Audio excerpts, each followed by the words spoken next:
See that beauty right there? That monitor that you're about to see better. There you go, the curved monitor. Oh. What is it? Ooh, it's an ROG Swift PG27VQ, Grant. I'm glad you asked. Wow. It has 165 Hz refresh rate. That's amazing. Are you curious about the resolution? I am. Tell me more, Shiver. It's 2560 times 1440. Ooh. Wow. I know. It actually is bad. I saw it plugged in. 17-inch worth of gaming monitor. You ever seen a waterfall? That's how crispy it is. Almost as crisp as this Monster Energy.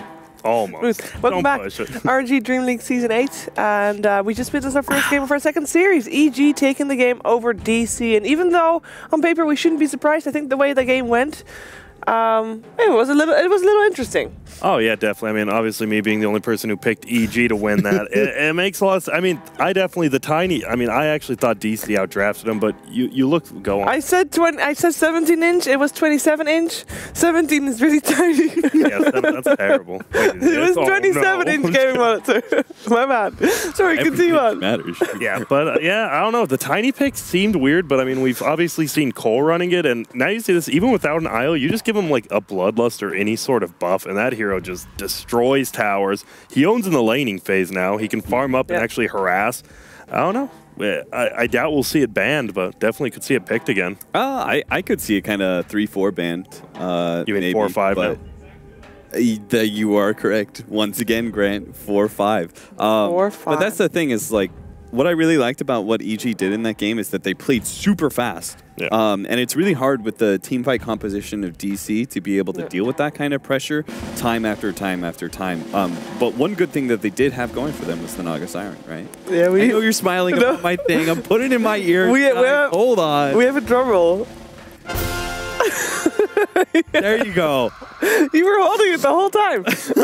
I was hoping the camera would go off of me and that I would sneakily put it in my ear. You need to be more prepared to go on these panels. I don't know what kind of panels you've been on Grant, before. I'm going on like 36 hours right now. All right, I'm going to make a I'm sorry you had to fly to another country and have be on a panel. Whatever. For Dota. So the cool thing is that EG played it super fast, but I thought DC with the Naga Siren, one of the good things about the Naga Siren is it gives you time, right? It puts a pause and says, hey, we're going to get our team fight combination off, but it only takes like one real big mistake. I wonder what that real big mistake was. Let's take a look at the replay we have selected for this segment.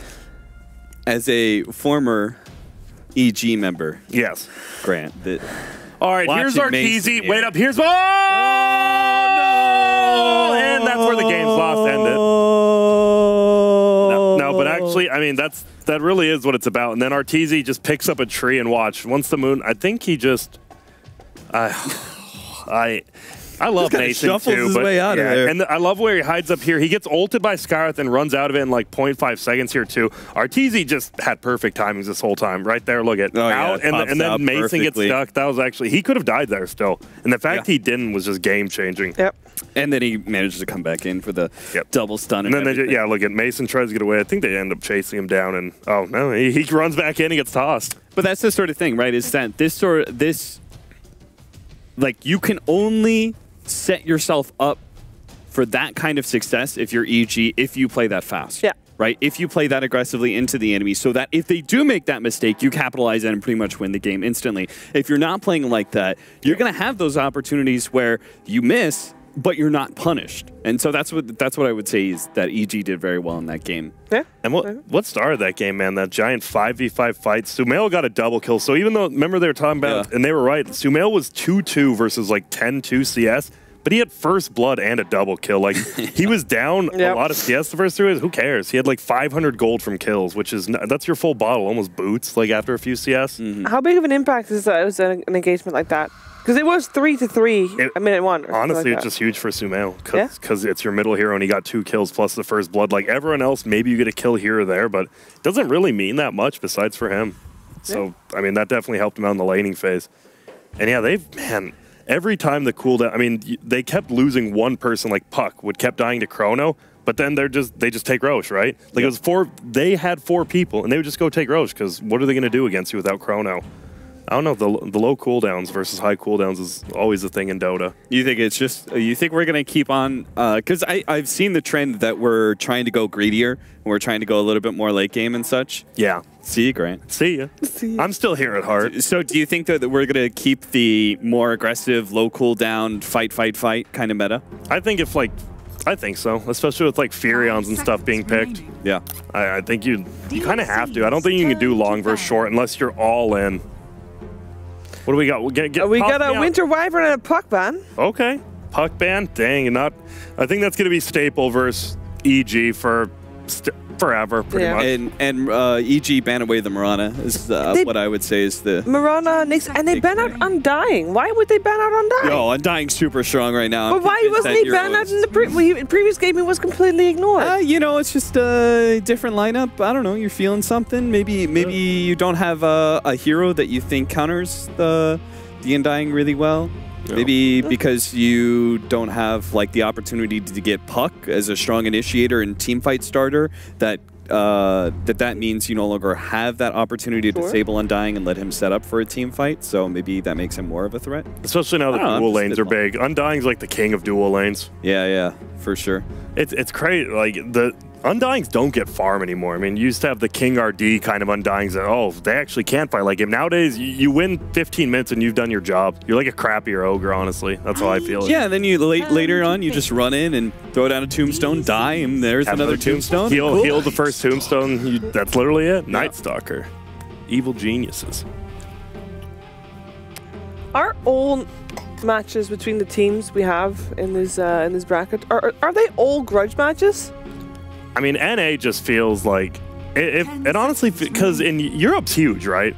Yeah. Like they play in America is also pretty big. Yeah, but it's a lot more clumped up. Like all the players have played on the same teams. Like Loda's never played on Na'Vi. Loda's never played on OG. Like a lot of these players have played on every single team. Have played with different players. Like name a player Bulba hasn't played with. Go.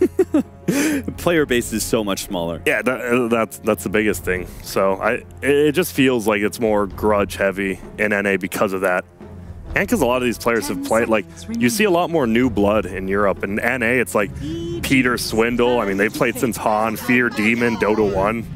Oh, I'm falling behind.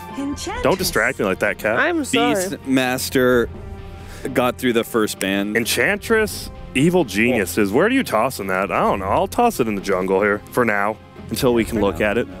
Could be the double 4 position. Could be. Beastmaster though. Grant, Beastmaster. Yeah, I'm looking. I don't know. For this guy is. Did I lose him? Are you gonna fight it or what?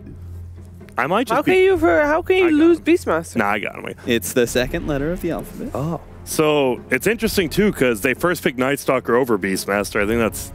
Yeah, because I feel like he's the kind of undisputed king of the offlane right now. Yeah. So much damage. The damage amplification is absurd. And you get this extra creep that like 6 times out of 7 is something useful for you. Yeah, like pretty much Wolf's the worst one early game and then the best one late game. But yeah, and you can get Wild Wing. No, you can't. No. Okay, that's like the one that randomly it's pretty much like all of the good it's some sort of it's stun, Hellbear Smash, it's Hadouken, which is good early game. And the ensnare. Yeah. Do you think was Icefrog just like watching Moo when he plays Beastmaster? He's like, this guy always buys Helm of the Dominator. How about if I just implement him not having to get that item? I want to see Moo play Beastmaster. Do you think he'll still go first item? Helm of the Dominator with that buff? Nah. That'd be pretty dank, though. Just like this guy has 2 boars, 2 creeps. I think the damage amplification makes it too important for you to be able to pick up your mid-game item. Because you just do so much more damage now once you're able to get like a Necronomicon. It's just such a weird buff. Like, I'm not saying it's bad. It's just, how do you like decide, like, Beastmaster can summon these... He's a Beast Master. Half those ones aren't even beasts. I've seen the Harry Potter movies. I've seen the Harry Potter movies. I know it's a magical beast. Which ones are not beasts? I was just kidding. I was just trying to sound smart. That is a good. Have you seen the Harry Potter movie? The new one? Centaur surely is a humanoid because it has it as a human body. That's true. But he's half beast.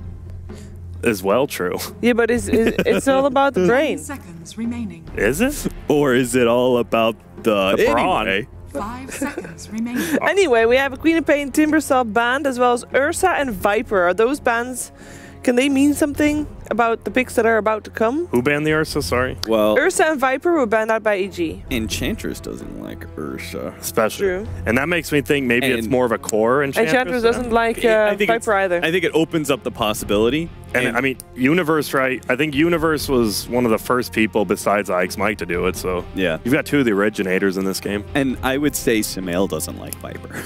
Yeah. No, isn't Especially the new one. Isn't the thing from Viper also getting rid of Untouchable? Yeah, that too. The break on Nether Toxin's super good now. Man, have you... level 25, I'm still thinking that the Nether Toxin silences as well is so good late game. It's such a big cloud, you know? Yeah, it is. And it's 5 second cool. 5 second cooldown. I think that's that get is, nerfed. I think that has to get nerfed. 5 second is not. Oh, I'm Alright, there behind. goes Enchantress Core. It's Tide off lane. So Tide matches up really well against the Beastmaster. And not bad against Lifestealer either, if he has to. Yeah, yeah. Slardar comes out as well. Slow down. All the animals of the sea. Yeah, that's they didn't have a vehicle for Lifestealer, and this is arguably the best one in the game from a 4 position. You could be the Hawk. True. Like, come on. Come on, you know what I mean, right? Yeah, I know what you mean. Look out, the Hawk's coming our way. Wait, so you have a We can't veer away. Slardar Ogre, huh? It's fun though. It is fun. And they will probably utilize some sort of play like that, just like Newbie did. Yeah. Just out of nowhere. But now people have seen the clip, so right? people have seen that clip. They know. I'm still surprised they left Beastmaster in. A little surprising. So maybe you ban Storm Spirit just in case? Probably. Unless you don't pick it here. You don't pick Storm versus Ogre, Beast, or Slardar. Never mind. Disregard. So we're gonna see the core pick up from EG, you think now? They have to. I mean, I think they'll... Yeah, they can pick up the mid if they want to. Man, it's a lot of stuns and like blink lockdowns with Slardar and Beastmaster. Like, who do you have to pick a tanky mid? Razor? I don't know. I've seen Sumail play it, but yeah, I'm good with Sumail. You can't do like a Quap or anything. Like that will just get destroyed. Quap is already banned out anyway. And we have Anti-Mage still in the pool. Could he fit in any of the 2 lineups? Nah, or? He can't fit in DCs, I don't think. And I don't think you like it on EG against Beastmaster and then the Slardar Lifestealer. It's like too much physical. The ranged anti-mage, nice. Medusa. So there's your tanky mid. I think that it still leaves possibility open for the Storm for DC. So I personally would still ban that from EG. So EG, Radiant. Because you don't have a whole lot of lockdown for him. You just have the silence from Night Stalker. 5 seconds and remaining. Typically, I don't know. You just want to play the mobility game if you're DC, I think. Split EG up apart as much as possible because they have very clearly defined, like, we stand in front of you and we have really good 5-man team fights. You want to try and break them apart. Use your mobility and split pushing to your advantage. So Beastmaster is great hero so far. Yeah. He's looking so good. I like both drafts for what they are. I mean, Night Stalker and Enchantress obviously super strong in the laning phase, right? But then you have a Tidehunter Medusa for that mid game of just, we are going to push your towers. If you initiate on us and we get Ravage off, you're going to be in a lot of trouble. Grant, how do you feel about Invokers right now? I don't know. 10 seconds Invokers remaining. as in just getting... I think you need something to set up, right? Like, it would be bad on EG. They have nothing to set up that Sunstrike. On Digital Chaos, I wouldn't mind it, but yeah, that's you what lost I was thinking, right? I don't know. You lost Abed. Koikva is good, and he actually played Invoker in one of those last games, Team Tinker versus Narvi, but I think he's versus Night Stalker Enchantress. He could get bullied really bad early game. Oh, Gyrocopter. Well, I don't know where that hero's at. What the hell? I haven't seen that hero picked ever. It's So G. I played a game with G for RGZ, Grant. and he was spamming some Gyrocopter. I asked him if the hero was legit. He said it's pretty good. He goes for this max homing missile build to start, which is super obnoxious. Dude, that thing does so against. much damage. And he actually turns into like a much more viable carry into late game than he was before, in part because like there's some flat cannon changes that there wasn't there before. I think...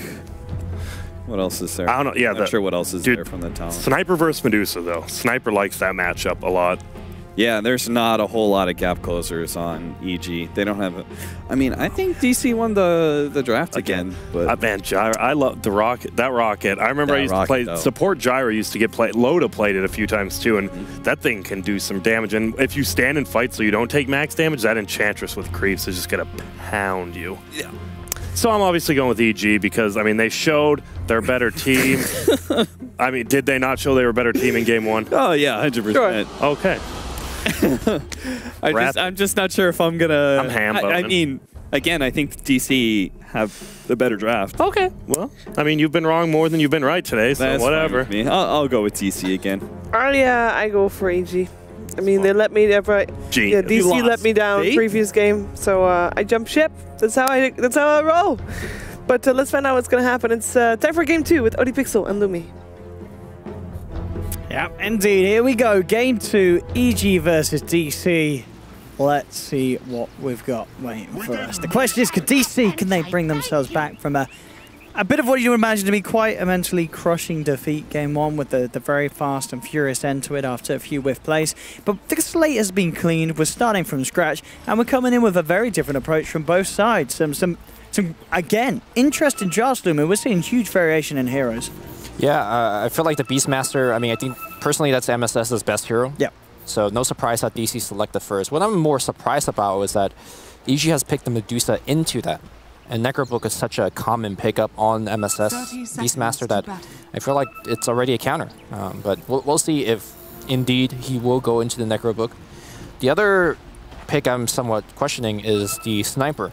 I think Sniper notoriously is terrible against the Enchantress because early on, you know, you have no escape. Sure, yeah, the rotations can be absolutely incredibly harmful from EG if they can pull them off. We're going to see DC try and come up and go for the rune snipe, and it is going to work. EG respecting that, not wanting to try and fight DC's lineup at level 1. Universe could get 2 runes, but he doesn't know that nobody was there to actually grab it. So that's a bummer for him. Yeah, with that in mind, we'll see who does actually end up grabbing that one. Maybe DC doesn't even check themselves. Like, I was going to say, sure. they might just think it's been taken by Uni as well. Yeah, nobody's going to check it. So, ooh, Courier, if that thing gets sniped right here, Enchantress is waiting. It's fair. Ready to start putting the pressure on mid. Indeed, a great way to kick that off would be the courier snipe. We'll see how patient he is and how long he'll wait it out. I mean, for sure, for the first minute, he's not really doing much anyways because there's no creeps in the jungle, so he definitely will stand there for the first minute. So indeed, panel talks about it. Omen Missile. It's going to be grabbed at level 1. We'll see if RTZ does indeed scale it up. And see what kind of effect that can have on this lane. Down bottom. Up top, Universe. Getting harassed heavily back out of the lane. But he'll salve back up, prepare himself. And he's prepared for that sort of abuse as he's coming into lane with 9 tangos still in his inventory. So he's ready to take some beating. Fair just grabs the Golem creep and immediately goes middle. I don't think Sniper's low enough for this kill to be set up, though. There's a trick on me. You can see Fair backing forward and back around that area, wondering what the best thing for him to do is. Now the courier will start to move out, but Fear not in position anymore to go for some sort of snipe. If he goes for double Centaur, or sorry, double Golem. Okay, that could...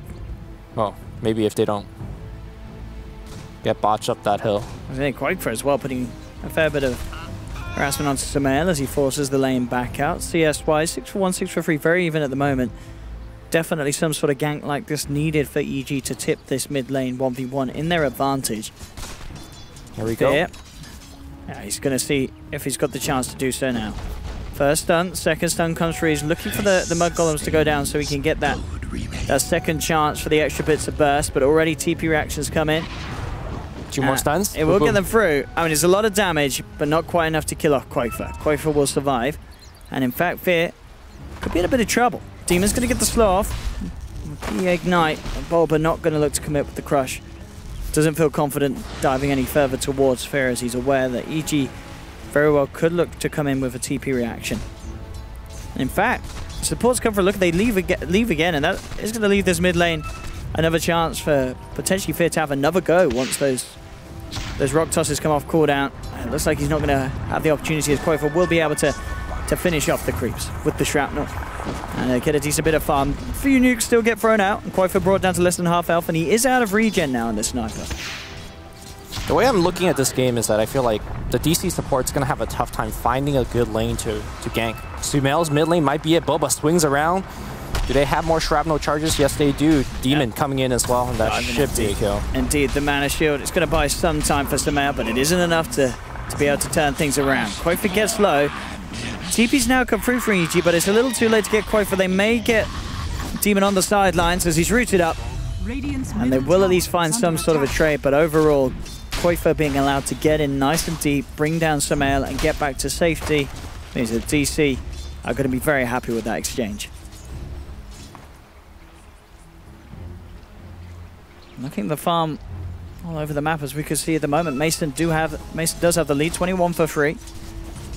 Just that bit higher than RTZ on that safe lane gyro, 16 for 10. But it is very close overall.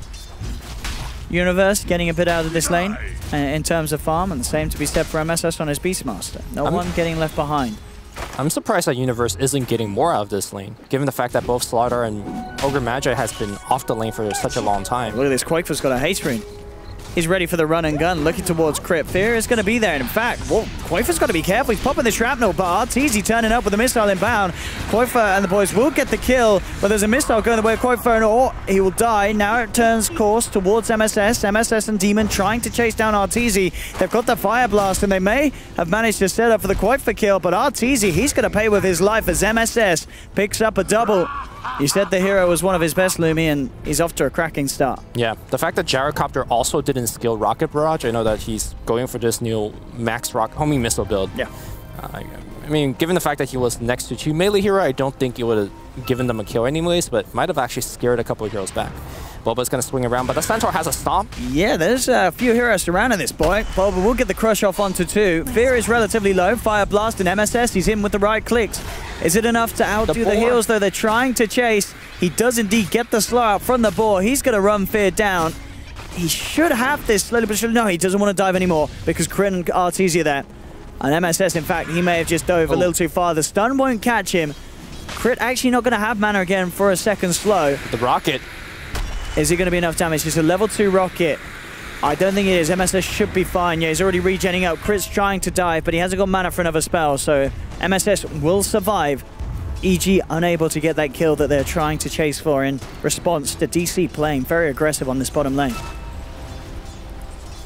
I'm also curious, when the mid-game comes, how the farm priority is going to look like for EG heroes, because I feel like both Gyrocopter and Medusa could hit a lot of creeps. I wonder if there's a stack who's going to take it. I think RTZ is going to take more of the fighting road, given that his hero fights much better without farm. But we'll see. Medusa could definitely do a lot with Mystic Snake alone as well. Dire are scanning. And Sumail on the Medusa is having a great time in the mid lane. 28 for 14 against the 18 for 5. And there was a little bit of worry, you know, because Sniper, with the shrapnel and such, and with a bit of help, he can have quite a strong lane 1v1. But it doesn't seem to be that way this time, even with the fact that they were able to take down Sumail. He's just playing this lane to perfection, as it seems. Well, I think, to be fair, there's an Enchantress always constantly poking at mid. Sure. Yeah. Even though Koifa didn't really die to it yet, he has to play afraid. And as a result, Koifa is losing out a couple of CS. They are smoked up. Fear and Crit. Hard for them to find a move in mid, as you say, with the way that they're playing. And bottom lane, with that support rotation going elsewhere, RTZ is all alone. He'll try for the TP out. Oh, and he makes it. Good stuff. Ooh. That was a close one. The stats and the burst from the one Wraith Band, that was enough to keep him alive. Top lane Mason getting gone on, but a quick rage and a backup should keep him safe. Crit won't chase. Mason has the stick charges. RTZ very fortunate to survive there. Will be a bit of time that he's out of the lane and not finding farm, and that's going to give more space to MSS's Beastmaster. Mid lane, wraparound comes through from Boba. Get the crush onto Sumail, but with the Stone Gaze, it's very hard to make this gank work. Sure, you could force him back. He is out of mana. Universe ported in, and I do believe DC saw that. Yeah, they definitely have to Hawk on top, so that's a wasted TP from Universe. They were able to get, about to get the tier 1 top as well, so a lot of missed opportunities from EG. We do see the rotation coming in from RTZ. But again, I'm not exactly sure where's the setup. It's supposed to be with the TIE Ravage, but DC recognizing that very quickly and turns back. Crit just picking up some solo action down bottom. Bulba and MSS are about. MSS with the 6 online. Primal Roar into a crush could spell disaster. Now look towards Mason up top with the missile coming through. He'll have the rage. And with that in mind, we'll be fine. EG putting the pressure onto this tier 1, and Mason all on his own. Bottom. No interest in trying to defend, and indeed, here we have the play that we talked about down bottom. Quick Roar into the crush, and Crit gets taken down. MSS now on a killing spree. This is a very strong start for him on his Beastmaster, and it's going to be a very quick timing on the Necro.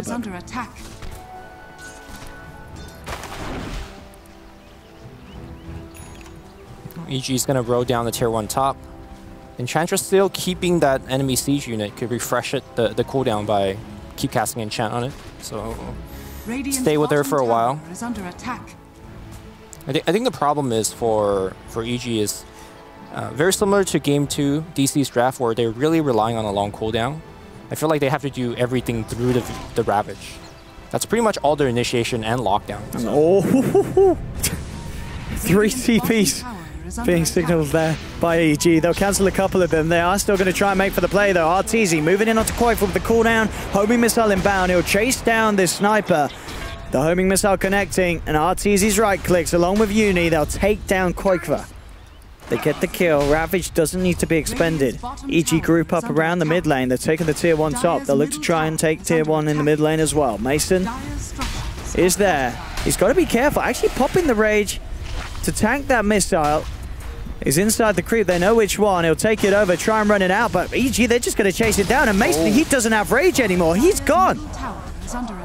A little bit of a question mark there as Mason tries to come in and hang around in front of this 5-man push from EG. And he's down for 30 seconds with nothing achieved from that play. Yeah, he invested into the creep where the tower began to focusing right after he invested in it. So that was pretty unfortunate for him. Could have hung around a lot and waited for the rage to cool back down had the tower not focused on it. But alas, that was not the case. The tower is in deny range, so a little bit of a silver lining for DC. Are they aware that it's in deny range? Well, they're actually leaving it up for now. I guess there is no Ravage, so maybe they could feel like they could defend it, but... Yeah, I guess they feel that, yeah, the pressure coming from EG. As soon as that siege unit gets under the tower range, it's gonna go down. Smoke up from DC. Bulba, Demon, and MSS ready to make a play. They have the Primal Roar. That's the setup they need. They have a Necro 1 as well, so Sumail's pretty deep at the moment as well in the mid lane. He does have Stone Gaze. If he can get it off in time, he'll have a chance, but he's not going to have that chance. He's straight in with the Roar. Crushed the follow through. MSS dominating with these movements that he's making. But that siege unit got the tier 1 tower. They didn't get the deny at the end of the day. Yeah. You're right. All right. Mason getting aggressive, but this time he does have a few friends around.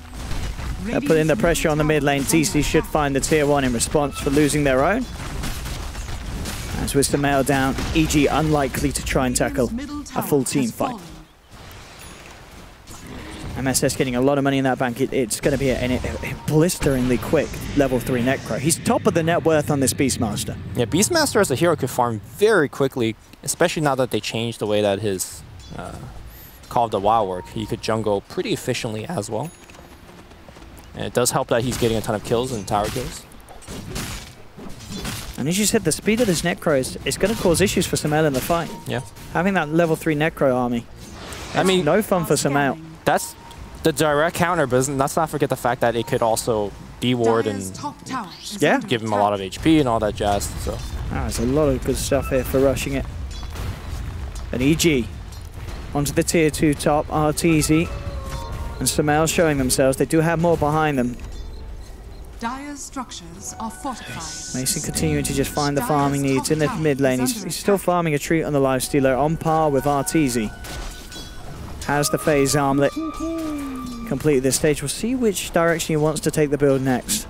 A lot of variance in some of the top lifestealers, way that they like to build this item wise. We'll see if he does want to go for the Deso early on. Top tower is under attack. If he wants to delay the Deso because he had the Slardar, he can.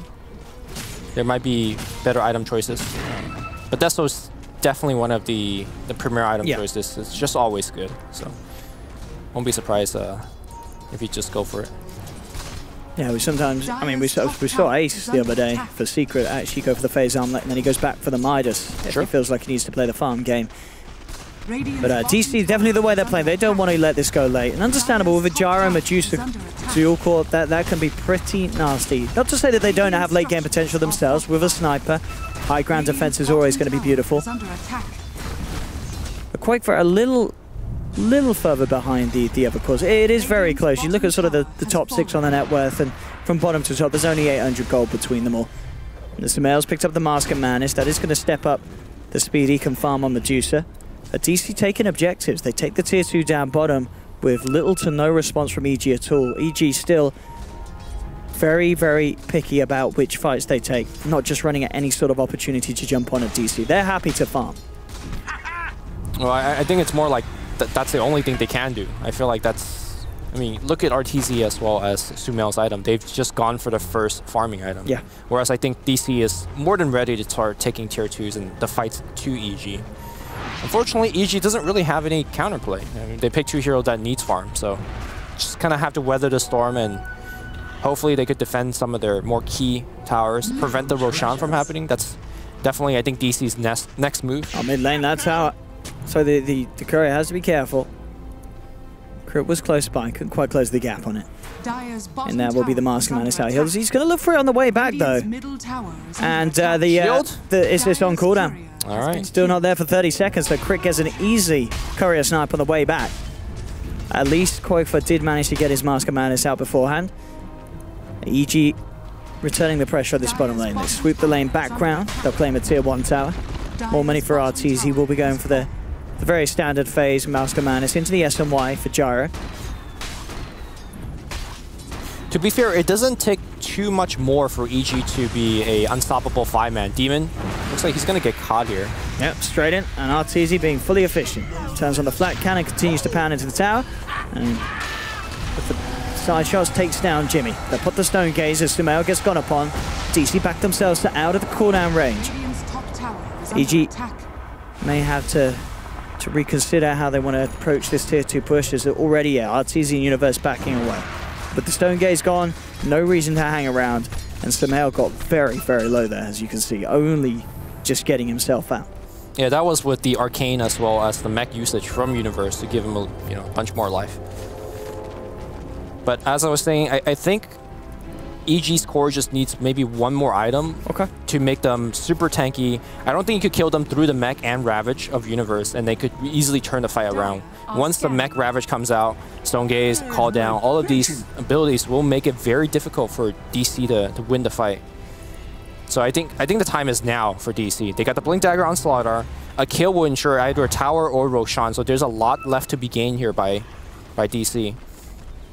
Sumail, it's going to be spotted out. Well, that's a very key kill. It would be the dream target to jump on. But it's right next to a shrine, and so you...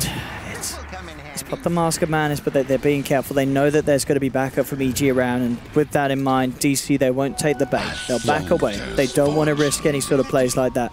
From DC's perspective in that engagement, they saw 3 to 4 heroes missing off the map, and they are fighting Medusa next to a shrine. If they don't get that kill cleanly, that's a lot of momentum they will lose.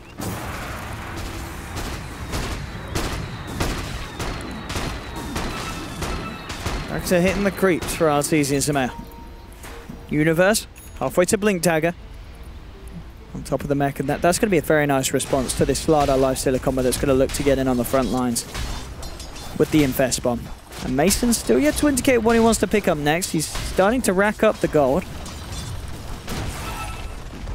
I wonder if Silver Edge is ever a consideration against that TIE Hunter. It seems like TIE Hunter is always the big annoying issue in the front line. We have seen how crazy Kraken Shell and Anchor Smash can get once the talents are online. Right. He's still well away from that, though. He's only led level 10, of course, at this stage, but it's true. Late game Tide can be an absolute nightmare to deal with, and they may have itemized for it. Mid lane, Bulba gets a perfect jump onto RTZ. They caught out the Gyro. Artur, no escape for him.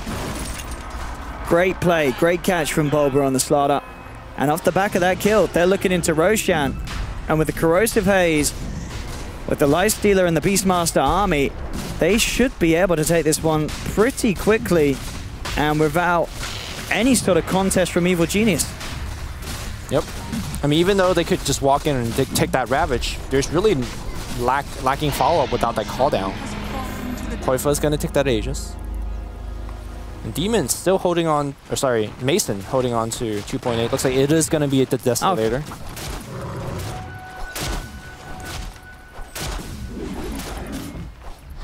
Yeah, indeed, just 600 gold away. And he'll have that one complete. 7 for 5. DC definitely looking a lot stronger here in this game too. It's not out of hand at all for them. Sure, Arteezy slightly ahead in farm, but it really is only slightly. It's so close at this stage of the game. And as we saw there, you know, Arteezy going for this SNY build. If he does get jumped on and he has no one around, it is a relatively easy kill for DC. They have the damage to beat through him. Maelstrom complete for Koifa as well, which is also going to be very nice considering that there's no BKB on the menu yet for the cause of EG, and also great for that farm. We'll be able to give him a good shot at keeping on the level of this Gyro Medusa. DC's really not pressing the fact that they are, I think, a little bit stronger right now than EG. Maybe they're giving Universe a little bit too much respect. Yeah, I mean, he's got the blink. Yeah, now it becomes even harder to actually go for kills. Maybe they also feel like they could win in the late game. Sniper is quite a decent hero in the late game, but I don't know if he could beat a Medusa. I mean, that's the Medusa and Gyro. It's hard. I think both, as I said, both teams definitely have their merits as the game goes on. But I think sort of overall, EG they have the sort of safer late game lineup. As we have seen, a Sniper as taxed as he may get bursted down, and in fact, they're going to look to jump on him now. Universe leading in. It's very hard really for DC to react, so they know that Ravage is there. They just have to let Koifa go down the once. Can EG bring him down a second time? Bulba's going to jump forward with the crush, but again, trying to juke out the ultimates. They get themselves out of the cooldown. Koifa still falls, and Demon gets caught out as well. EG are going to try and chase for more. They've got their eyes on Bulba. Silence is there. Ravage comes through from Universe. Catches out 2. The Rage was out in time from Mason, but 3's down on DC. They do lose Arteezy. But EG taking the favorable trade in terms of numbers.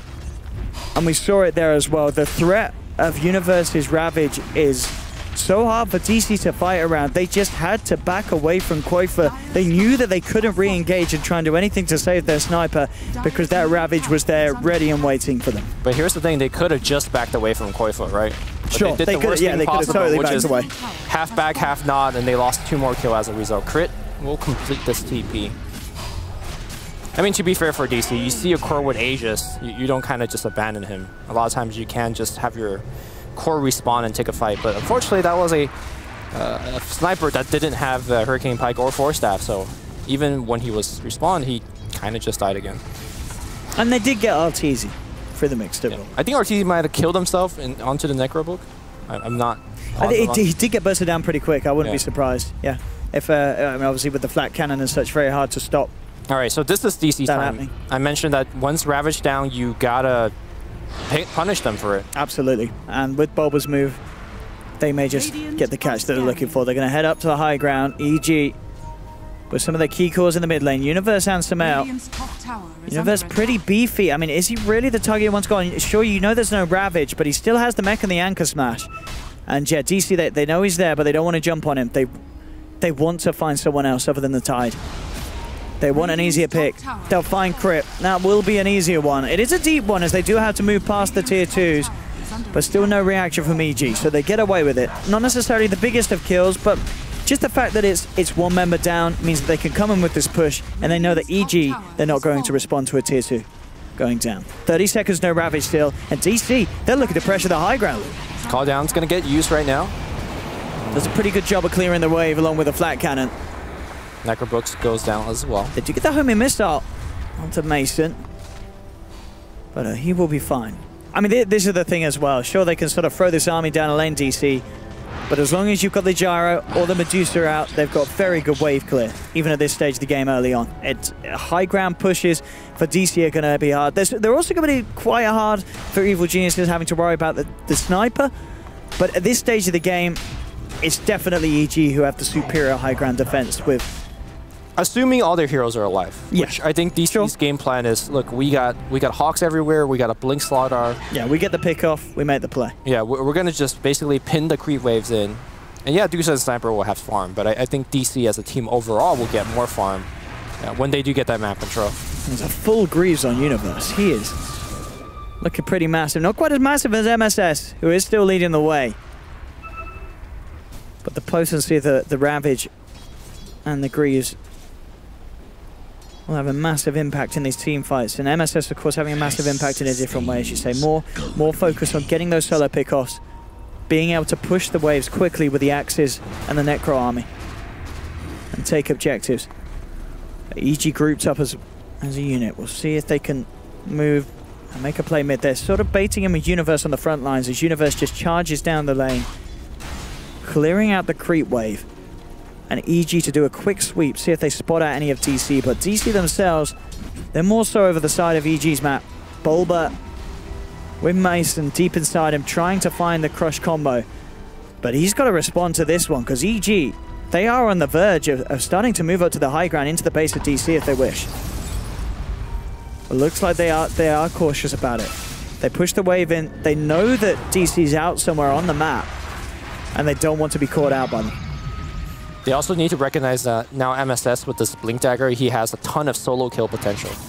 Pretty much finds anyone except the Tidehunter. Maybe he can't kill the Enchantress, but will kill anybody else. Again, an easy pick off for Bulba and Mason. They keep finding crit. As we're seeing, they have no trouble bringing him down with the Deso damage. Tandemed with the Corrosive Haze.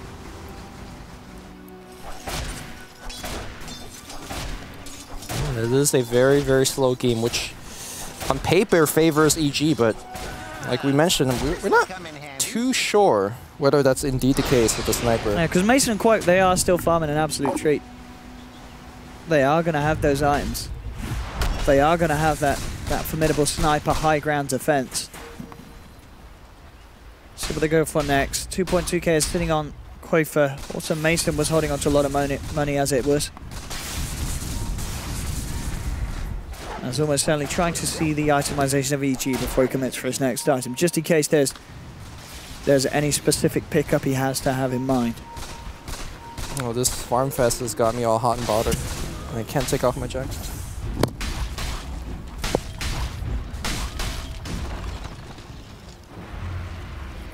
Watching me taking off my jacket. We are. We're watching you, Luna. Oh, we got the Shadow Blade for Bulba. And Samao, how's he doing on the big odd items? He's still top of the net worth, and Scotty getting pretty close now. We're starting to see the OS Frog talents come out for Universe on the Tide. It's got that extra armor reduction. Sorry, the damage reduction from the Anchor Splash now with a plus 25%. That's a beautiful 85% reduction. Yeah, this Tidehunter used to be the hero where, hey, he doesn't have Ravage, let's just ignore him because he's not a factor in these fights. That talent basically made Tidehunter an actual threat, even post-Ravage. Kind of can't really just get hit by the Anchor Smash.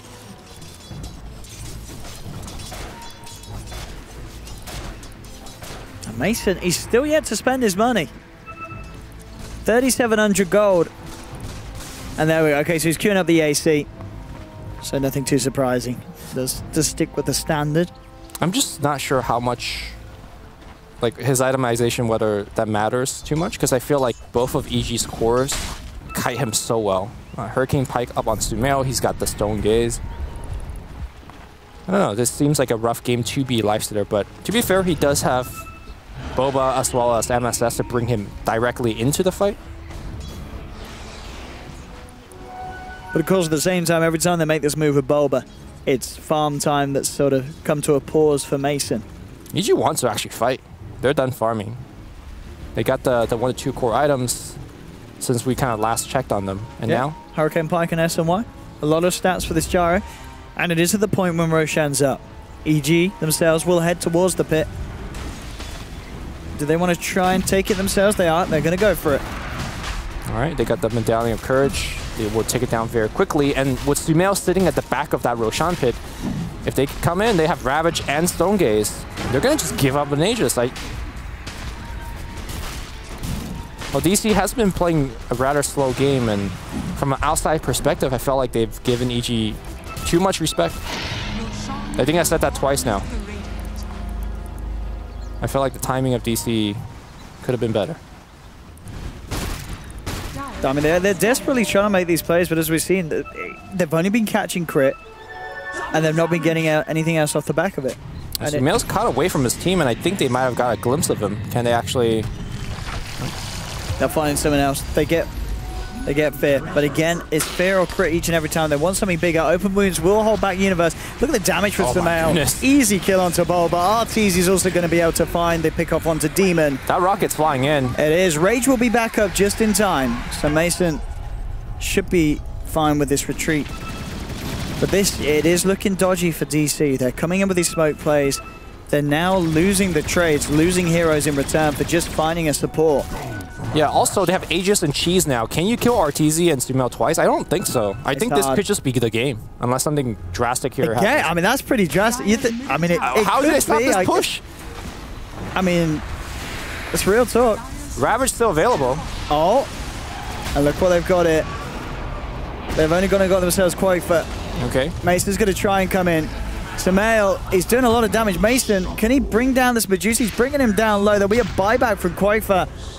TP's coming through as Universe... if Universe dies here, it won't be the game. The double force does get Universe back to safety, and with the Stone Gaze from Sumail, Arteezy indeed keeps himself alive just in time. Jesus, this sniper hurts. He's picking him off from a mile away. Takes down Artur. It's not game confirmed here. It is not indeed. They'll pop the Aegis. DC with the defense of a lifetime. They are indeed. They surround Sumail. Man, EG chasing into the tier 4. Universe never using that Ravage. And am I seeing it right? But because of the range of Sniper, he's outside of the range of Stone Gaze. Is that right? Yeah. So he doesn't give a damn about the ultimate. And also, they were able to get a Corrosive Haze onto, I believe it was Gyro, and then Dusa, and they just melted. No MKB, or sorry, no Manta on either of those heroes, so that's Corrosive Haze just sticks. And now DC, they're coming in with a push of their own. I mean, I still think that EG was super ahead, and they kind of just went into the tier 4 and perhaps threw a lot, not even a little bit. That was an Aegis cheese there's push. A buyback from Sumail for this defense. All right, because he knows that Ravage is still available, so that buyback should drive them back. But still, that's a big hit. It really is. Quaker looking absolutely massive after the back of that fight. And very, very scary. This is the sniper that you're pushing into. It's not easy. The thing is, like, they could have just slow siege to tier 3. I don't know if they needed to fight under the enemy tier 4. I mean, hindsight is 2020, but as they dove in, they just lost crit in the backline to the Beastmaster. They couldn't... look at this. They're playing on the offensive, Lumi. Straight down the mid lane, EG. Okay. Off the back of that Sumail buyback, they want to strike back at DC hard. They need to get Sniper. Sniper, they did kill him off of that tier 4 dive. He did commit the buyback.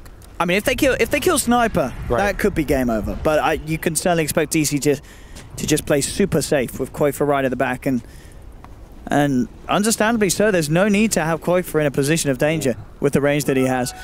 Well, I've never seen this talent before. I'm looking forward to it. The level 20 on Quaker, he actually bought the Tome of Knowledge to just get it. The headshot. It's pretty cute.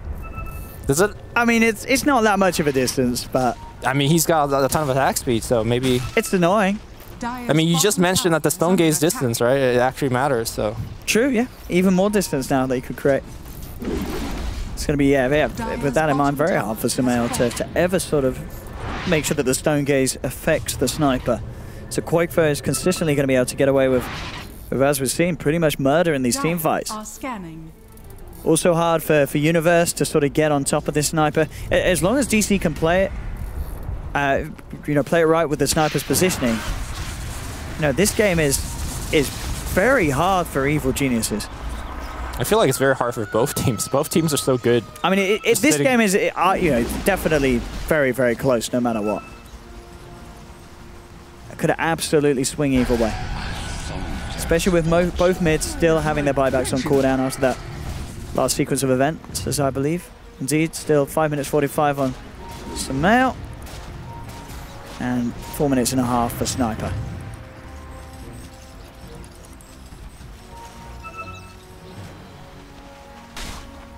DC starting to come over again. They the gem as well on MSS, looking to get as much map control as possible and make it even harder for EG to come out without pushing a wave out, without making the move obvious. They look towards Universe in the mid lane again. This is not really the hero that you want to jump on. They want to try and find someone around him.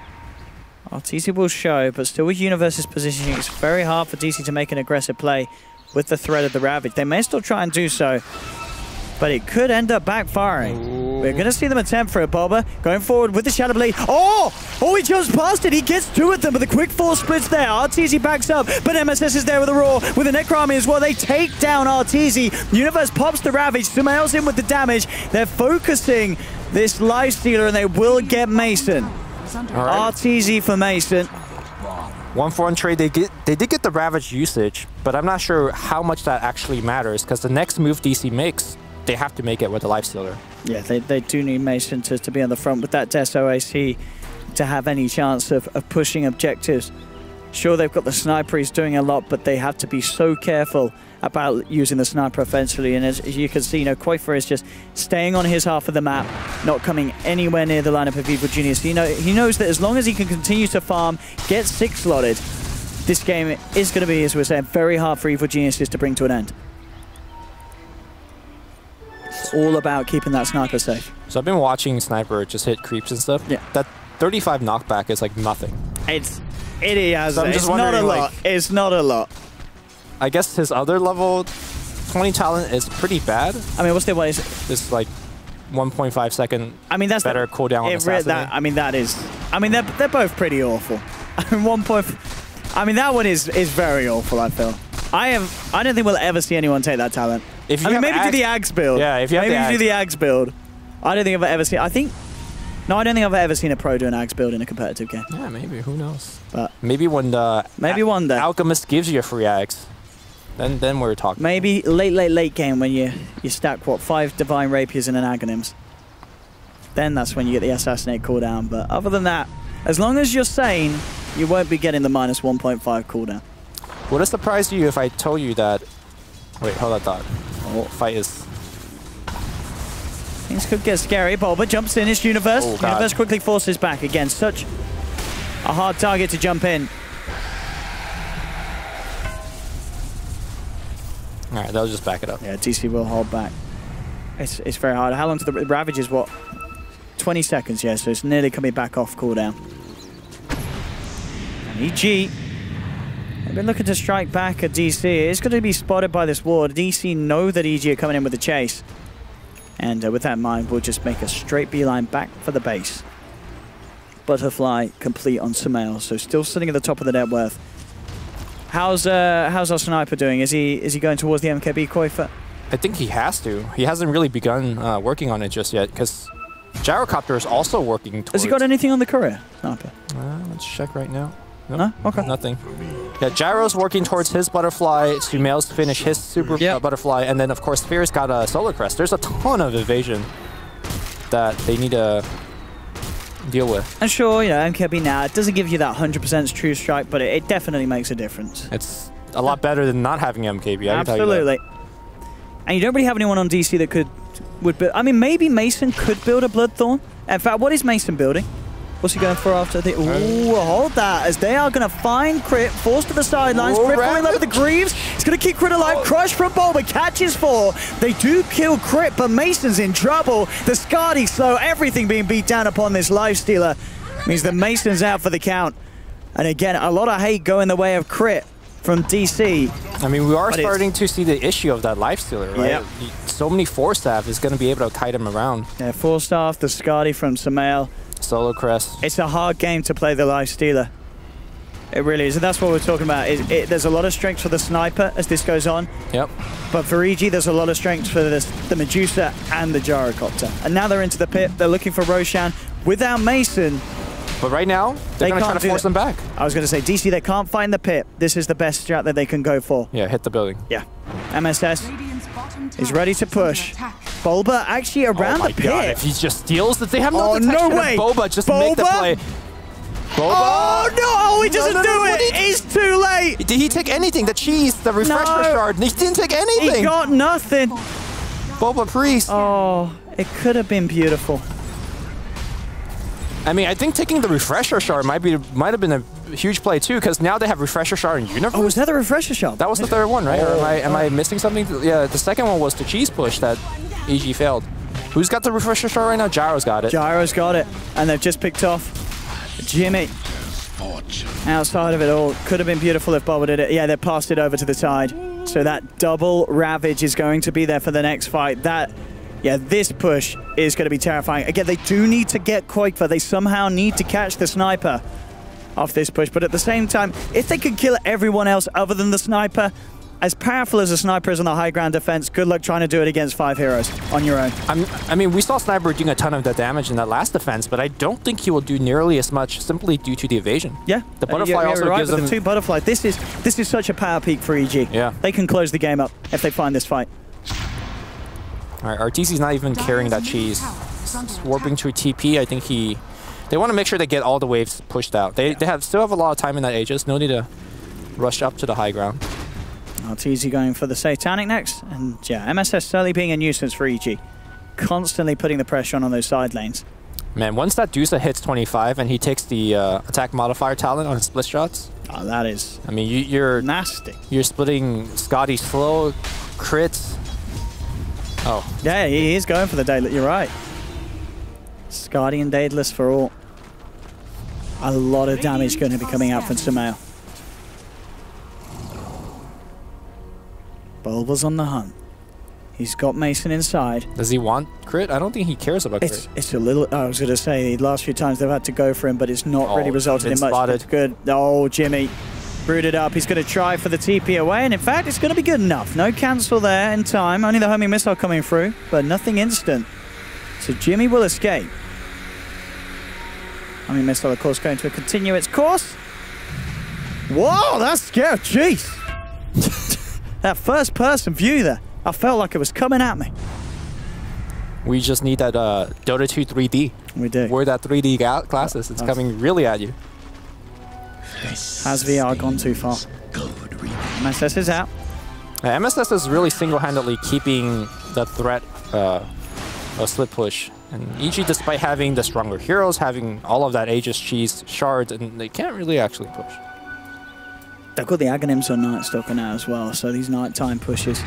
You know, it really is all coming together for EG. But as you say, definitely DC doing a good job of just applying this pressure on the side lanes and making sure that EG can't actually get everything together for the push. But I think that there's still items that they're looking towards that they're happy to wait for. As we've been saying, Sumail hits 25, gets himself the Daedalus. That's when he was looking to go. And going for more. In fact, he's sort of hovering between completing the Daedalus or getting the boost of travel, which is understandable with the way that these split pushes are coming in. Having the bots could be paramount to actually dealing with the split push as well as being able to group up and go as a unit. I'm looking at the talents, like some of the level 25s on the side of DC, and wondering if there's a point where DC could somehow get stronger than the hero of EG, and I'm not really seeing it. Maybe the 2% feast damage / lifesteal for Mason, that seems like it's going to be a lot. I mean, would it, yeah, does he take that or does he take the rage duration? You think the lifesteal would... Yeah, I mean, I guess... It's hard to say. Both is still good. Yeah, at this stage, the rage probably doesn't do too much. I'm sure it allows him to dodge the rabbits and such. But Sumail by himself, MSS has got... He doesn't want to go for it. Doesn't feel like he can kill it. Has Aegis as well. Going now. Get the Aegis off him. Nope. Just a roar and... A bit of an awkward affair and... Oh, his Necrobook was on cooldown, that's why. Okay. Yeah.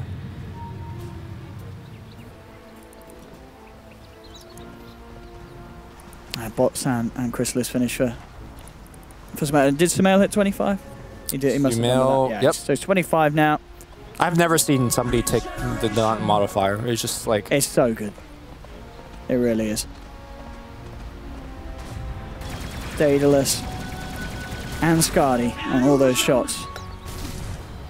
Terrifying ordeal to fight into, especially for Mason, as we've seen it. It's a hard game for the Lifestealer now, coming in on the front lines. He is going for that MKB. Just wait till that Dusa gets Lifesteal. Then now we're talking. They're not good. Now is Koikfa going to go for the Rapier, Lumi? I think he needs True Strike, right? He probably does, yeah.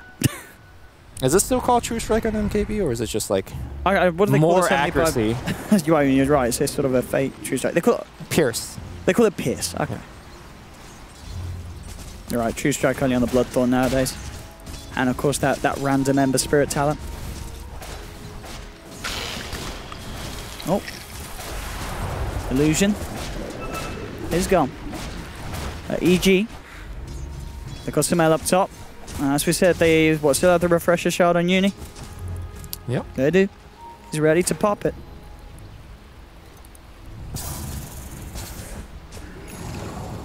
And now Universe is also working towards a Lincoln Sphere. Nope, sorry, Lotus Orb. Excuse me. Okay. Makes a lot of sense. Yeah. Get rid of that Crows of Haze. Yeah, absolutely. Allowing him to stay alive on the front line just yet, but being able to buff up. I am surprised by the lack of Manta Style on both of these Agi cores to deal with the Haze.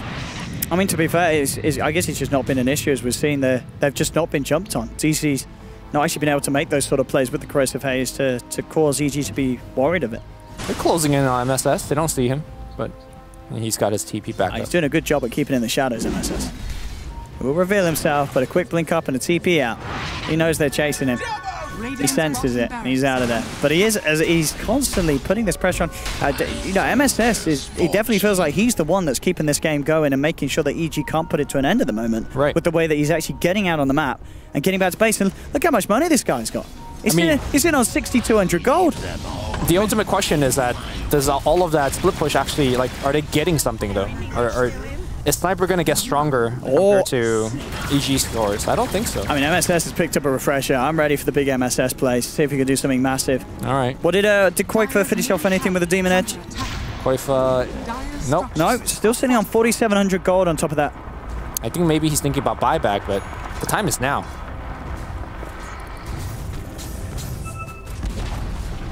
Tier 3 taken. All right, and EG is going to go back for the Shrine. Yeah, we're going to be here for a while.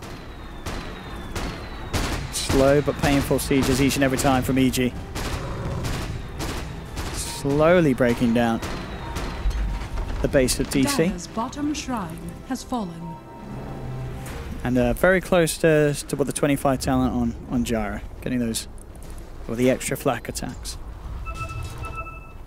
Maybe he wants global calldown to anti-split push. I'm pretty sure he won't take it, but I mean, this could be a game, and now he's gonna get called. Oh! You say Corrosive Haze doesn't matter? Did you see his HP?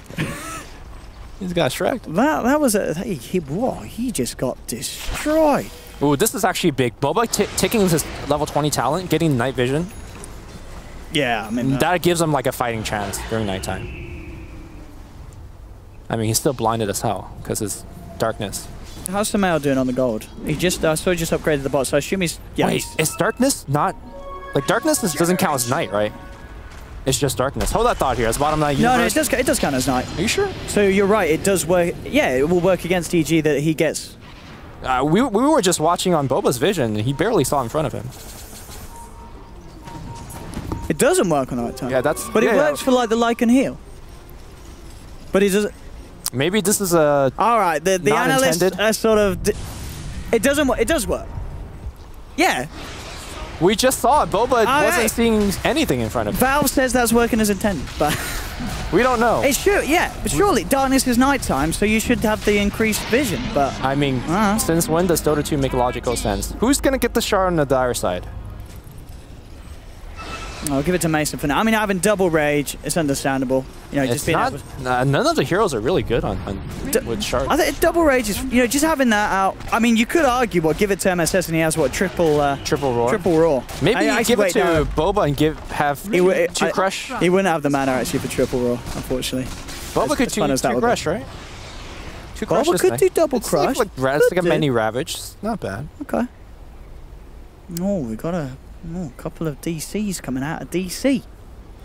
This is getting to be a... It's getting pretty good. Yeah. I like this. This is what we settled down for. I mean, it's 47 minutes and it's only 15 to 18, as you said. It's been a lot of hit and creeps this game. Yep.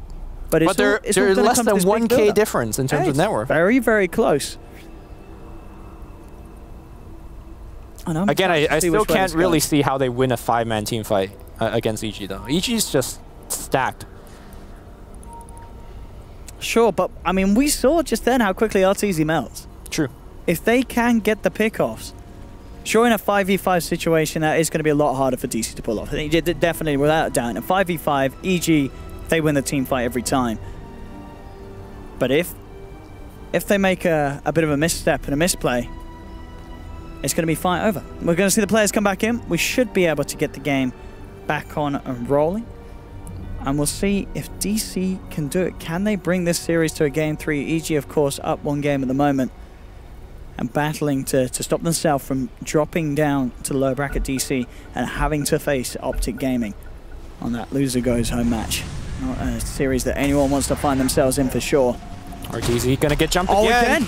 Can they protect him? That's the question. They do have numbers coming in. Out comes the Ravage from the universe, but the EKB for quite a spot. There's the Refresher Shard. Second Ravage comes in, and they've taken down 2. They'll chase for more. They're going to get Quakefer. Aegis hits the ground. They'll look towards MSS. Mason trying his best to fight up, turning towards Crit, but he's been surrounded. Samael with a lot of damage in this tank, just moving forward on the Medusa. The Crit's coming out, left, right, and center. DC lose 4. They're going to lose Mason as well. It should indeed be the team wipe as Mason left behind, taken down by Samael. I want to see Sumail's damage output in that team fight. He was not targeted at all. He was split shotting. Look at that bar, 5,000 damage through armor. They've got to come out with these buybacks. Yep. I mean, this is what we're talking about. In a 5v5 team fight, DC's lineup does not stand a chance. They have to find the pickoffs. They felt that they could get one there, noticing RTZ a little far out, but at the end of the day, it was nothing more than a bait. And EG capitalizing it perfectly. They're ready to move into the base. They do have buybacks, DC. We'll see how many of them require coming out. They may just let this mid-racks go. Bloodthorn complete on Samael. Hit him. Oh, no, they forced him out. They forced him in. Okay, he's fine, he's fine. Okay, he's fine. Slides back. All right. That's the melee racks down. Yeah. I'm not sure if the racks actually matters that much, because I think DC could easily defend against big creeps. But it does make MSS kind of split-pushing game much harder to come by. And it certainly pulls EG that step closer to victory this game. DC has buyback. They don't really want to use it. Here comes... they're trying to save him, but there's the buyback from Mason. He's TPing in aggressively. They're looking to try and catch EG on the retreat. They know there's no Ravage, but EG, they're already out. There's more than enough distance for them to walk back safely. They get a set of racks. They get the Mason buyback and the Quakefer buyback out. I mean, this game, it's looking so hard for DC. This is EG cementing themselves in the lead. 31k net worth on Samael is absolutely massive. We'll see it again here, how they spot Artur. They want to go, but RTZ, he's got more than enough friends nearby to turn it around. They don't save his life, but they certainly get revenge. Yeah, the fact that he was able to use his cheese made that team fight an absolute disaster. They had to kill his RTZ essentially twice. Had they able to kill the RTZ before the cheese usage, I think then they could now move to Sumail, and that would have been a completely different fight. But that's why Roshan was important.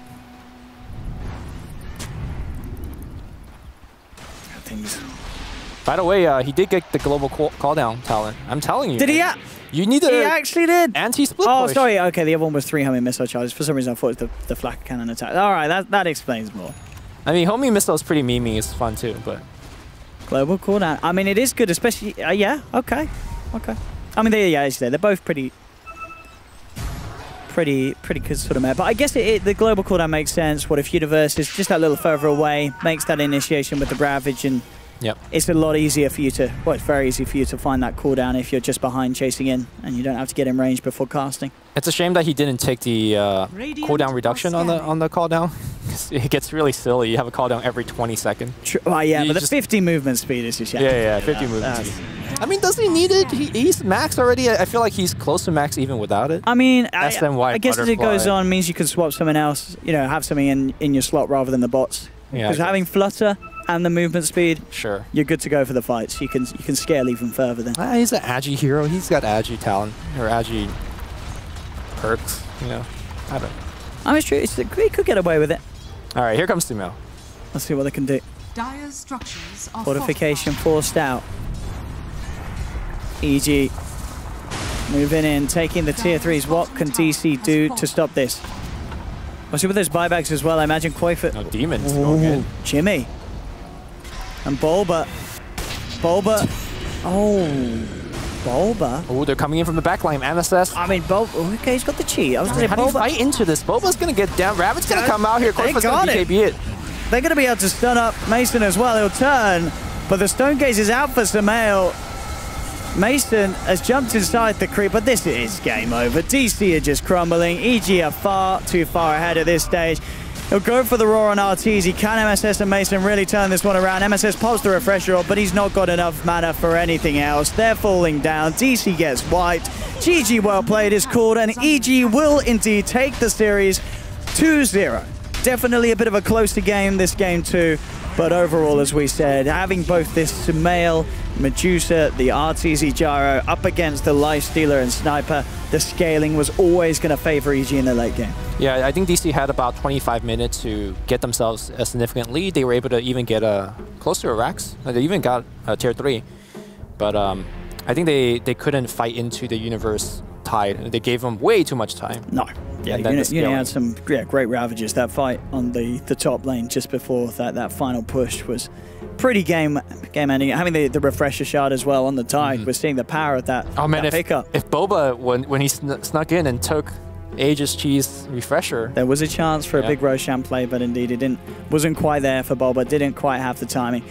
But DC getting knocked down. We're going to be seeing DC versus Optic, of course, as our final series of the day in the lower bracket. We'll be able to bring the panel back in. EG, they take the 2-0. Grant, are you surprised? Nah, not at all. That's why I picked them both games. Only one to do it. I mean, you just see the skill there. I mean, a lot of misplays from DC, honestly, as well, though. But, you know, thanks, guys. They got time to fix it. Bye. Yeah.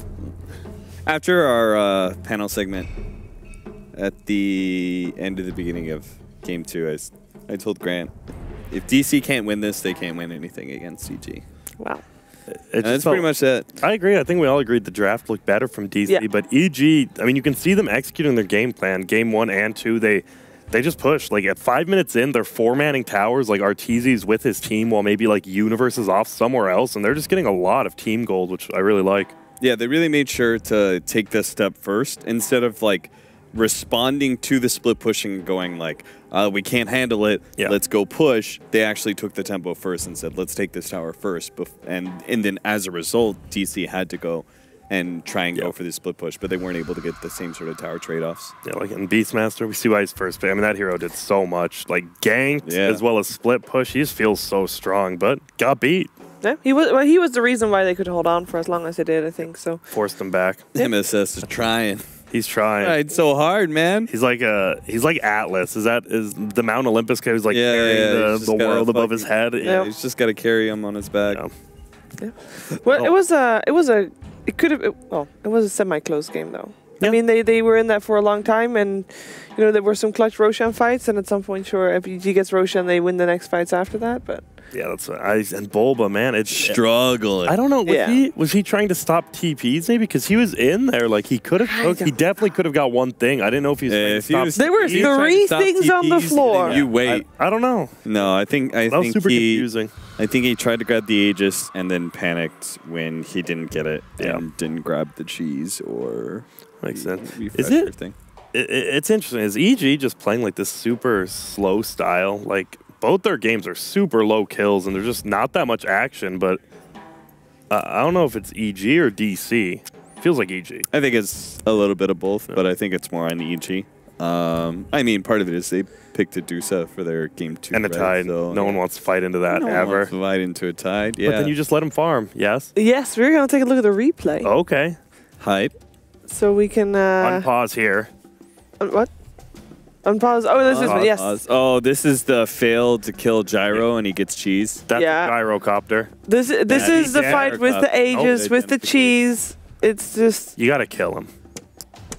Kill. It's not working, Grant.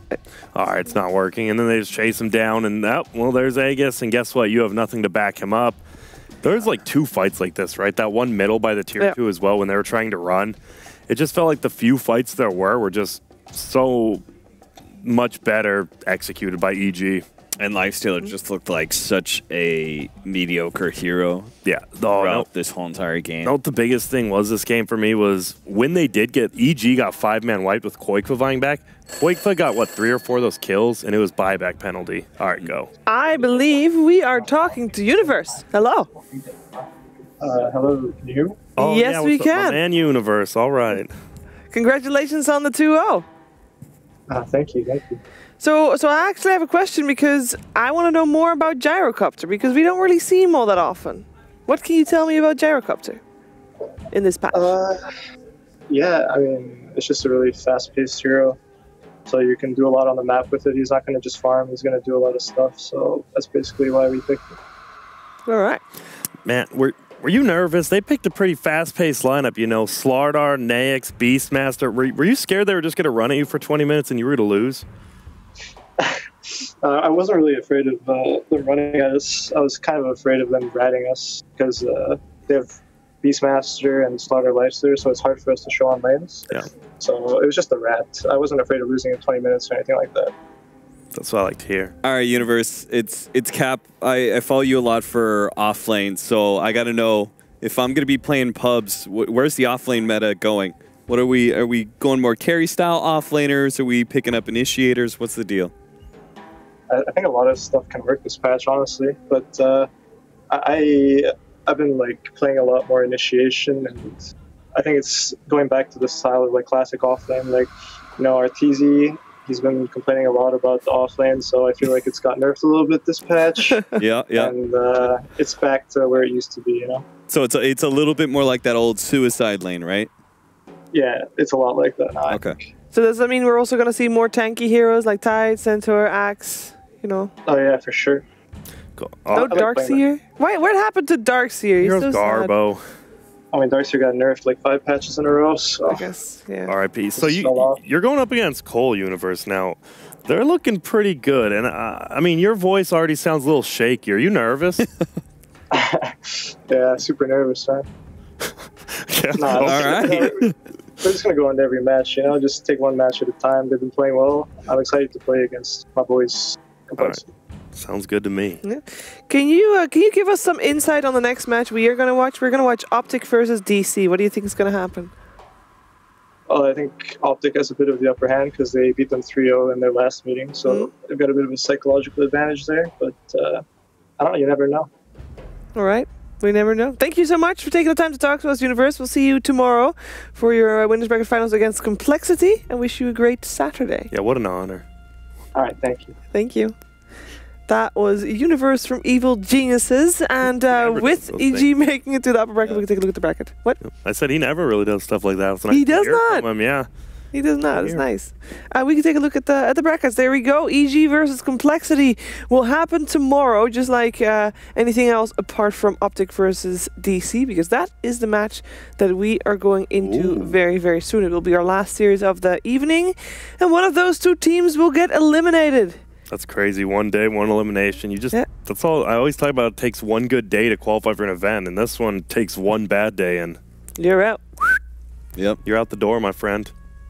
See you later, Boot DC. the door, close, just close. Jesus. I don't know. DC looked like they had plans and strategies, but EG just had better ones. I don't know. I think Optic definitely has the upper hand, but I don't know.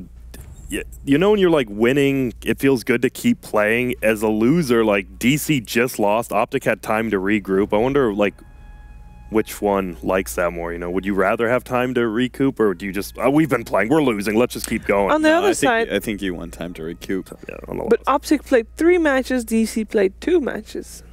I think no matter what, you still want that time to recoup, because as a loser, there's always more to learn from your losses, but here you don't have the time to be able to learn from your losses, and on top of that, you might still be taking blame from the previous series that you just played into the next series. Right, that happens all the time. Like you say, you're supposed to have a clean mindset. You're supposed to reset for next series, but it's hard to go back to back and just be like, oh, forget about like that failed initiation, or you went on that hero that we weren't supposed to go on, or et cetera, et cetera. You carry that with you. Yeah, resetting for next matches is very important indeed. That's why we are also going to reset for our next match. So we'll be right back with our last series of the day. Stay tuned.